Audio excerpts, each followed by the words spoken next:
If I die, I vow never to play this game again. Not on camera, not off camera, not even with friends. This is a true permadeath experience. This is absolute zero.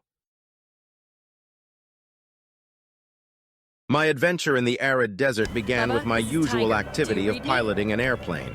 However, during a conversation with my friend Bubba over the radio, I was suddenly caught in a surprise dust cloud, causing my aircraft to crash to the ground.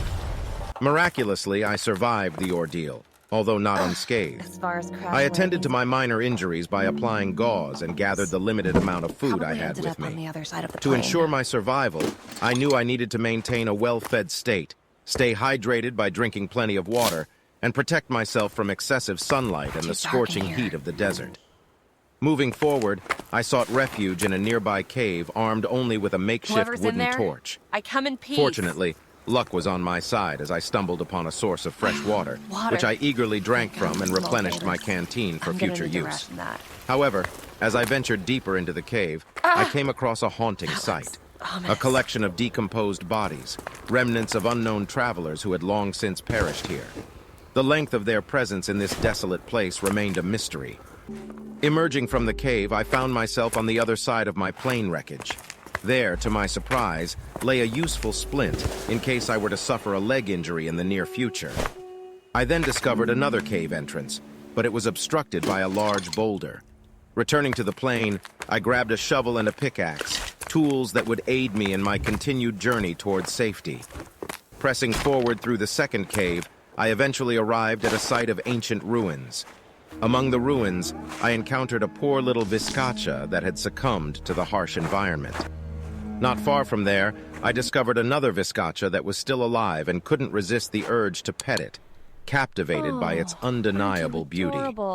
As night fell, I couldn't help but marvel at the stunning display of stars in the sky, a stark contrast to the perilous nature of the surroundings.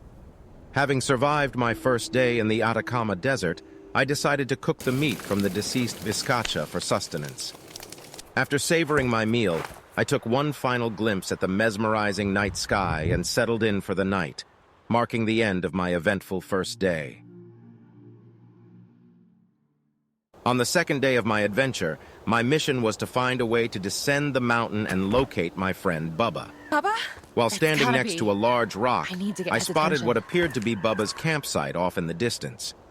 Realizing that I could rappel down if I had the necessary tools, I embarked on a search for both a metal hook and a strong rope that could support my weight. After successfully acquiring the items, I came across a broken bridge. Intrigued, I approached it to examine it more closely. Unfortunately, a tragic incident occurred at that moment.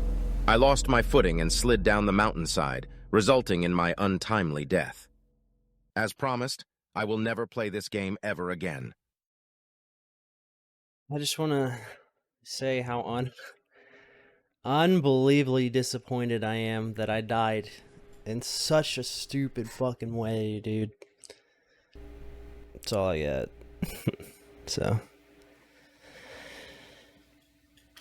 see ya in the next one.